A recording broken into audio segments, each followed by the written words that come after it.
وهو الذي جعل السماء جنة وهو الذي وعد المؤمنين جنة نحمده ونستعينه ونستغفره ونتوب إليه ونعوذ بالله من شرور أنفسنا ومن سيئات أعمالنا من يهد الله فلا مضل له ومن يضلل فلا هادي له نشهد أن لا إله إلا الله وحده لا شريك له ونشهد أن سيدنا محمدا عبده ورسوله لا نبي بعده صلى الله عليه وسلم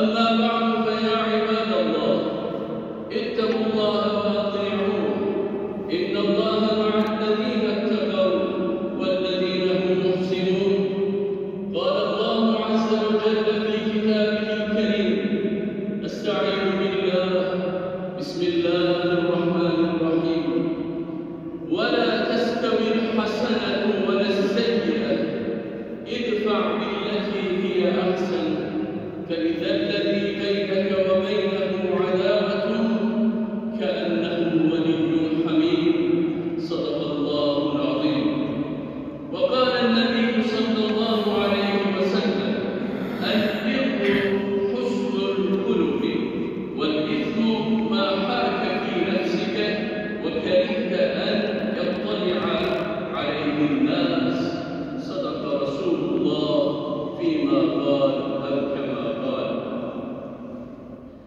Ayasofya-i Kebir Camii Şerifinin aziz ve muhterem cemaati şu mübarek ayda, bu mübarek günde bizleri Kabe-i Muazzama'nın şubelerinden birinde bu ulu mabedin kubbesi altında toplayan Rabbimize hamdolsun. Onun selamı, rahmeti ve bereketi hepinizin üzerine olsun. Aziz kardeşlerim, Peygamber Efendimiz sallallahu aleyhi ve sellem Medine'ye hicret ettikten sonra bir insan İslam'ı öğrenmek için bu münevver şehre gelmeye başladı. Bunlardan birisi de gencecik yaşta İslam'la şereflenen Hazreti Nebbas. Nebbas radıyallahu anh bir gün sevgili Peygamberimiz sallallahu aleyhi ve sellem iyilik ve kötülüğün ne olduğunu sordu. Bunun üzerine Resulullah aleyhissalatu vesselam ona şu hikmetli cevabı verdi. İyilik güzel ahlaktır. Kötülük ise vicdanını rahatsız eden ve insanların bilmesini istemediği şeydir. Aziz kardeşlerim, yüce dinimiz İslam'a göre iyilik, şekle indirgenebilecek, gösterişe dönüştürülebilecek bir söz, tutum ve davranış değil.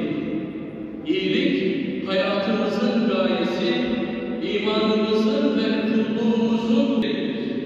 En büyük kazancımız, en değerli mirasımızdır.